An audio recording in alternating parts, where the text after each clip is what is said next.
Hi guys, Mike here, and this is my video of day 2 of my 7-day fast. I decided to do a video because a couple days ago I posted on Facebook that I was doing a 7-day fast, and the original intent of that was to hold myself accountable. But then I got a lot of comments on Facebook and off, a lot of questions, some concerns, so I figure I'm going to be doing a real estate channel, and I've never been in front of the camera before, so why not practice here? So here goes. First of all, my disclaimer, if you're going to fast, I recommend starting slow, maybe skipping one meal a day and then working up. But really, I also recommend that you contact your healthcare provider, especially if you are taking any kind of prescription medications, as that fasting can affect the efficacy of your medication. Today is day 2. Yesterday, day 1 was a busy day. At church was our anniversary and I took 8,000 steps. But yesterday was more of a normal day for me because I do OMAD, one meal a day on and off, so it felt like a normal day.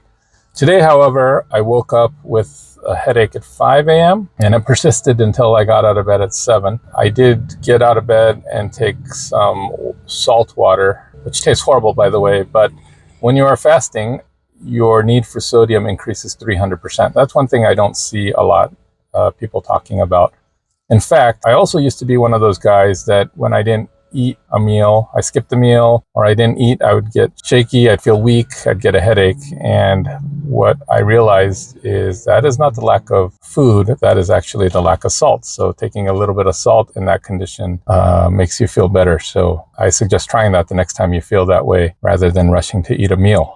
A little bit of background. So I've been fasting for 5-6 years now. So this is not new to me. I did research more back then. So some of the things I talk about may be a little out of date or incorrect, but generally fasting is considered good for your health. So before I get into the benefits of fasting, I wanted to talk about some of the safety concerns.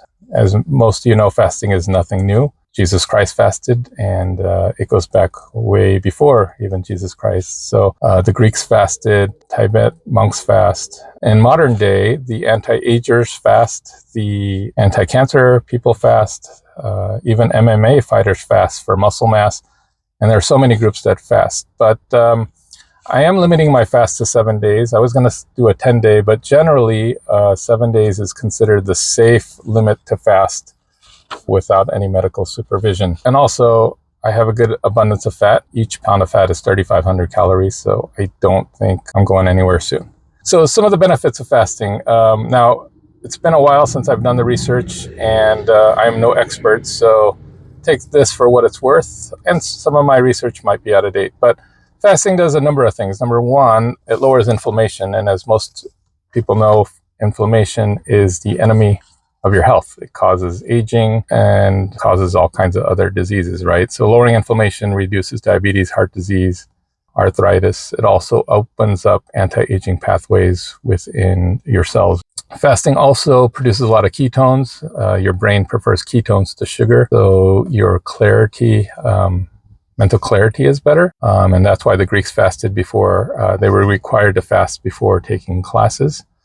Also, it does fight against depression, which I don't really have an issue with, but hey, I'll take it. There is also evidence to suggest that fasting lowers the risk of cancer. So when you're fasting, you activate autophagy, which basically means to eat oneself. So it's the recycling process of the cells. Now, in the way we eat all the time, we tend not to fast and not to burn anything, and we tend to build up a lot of bad proteins as well as fat and other things. So fasting helps with autophagy. So going back to cancer, fasting is considered to help lower the risk of cancer. On another interesting side note, fasting also increases the effectiveness of chemotherapy and also reduces the side effects. So that's really interesting. Fasting also boosts your human growth hormone. And now as I age in my 50s, I need as much HGH as possible. It will help me retain muscle mass and also help with my slowing metabolism and even helps with weight loss. Fasting also lowers your insulin resistance, which is a problem that is in my family. So I've been bordering pre-diabetic off and on, depending on how much I work out and how bad I eat. So lowering my insulin resistance is always good. Fasting also lowers blood pressure, triglycerides, and cholesterol, which are all good things.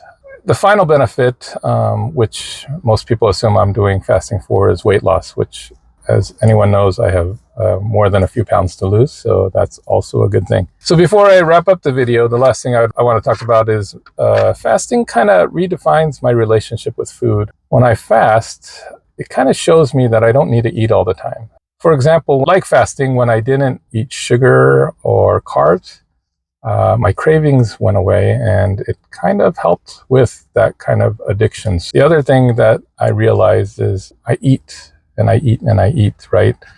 I eat when I'm bored, I eat when I'm stressed, and of course we eat socially, and I love to eat and I love food. So fasting just shows you really don't have to eat all the time. Again, each pound of fat is 3,500 calories, so I could probably go a very long time. And also, I use an app called Life Fasting, and if you want to fast, it's kind of a great way to track your fasting. I also created a group in that app, so if you want to join me, it's called The Fasting and the Furious. Kind of play on words because I'm a car guy.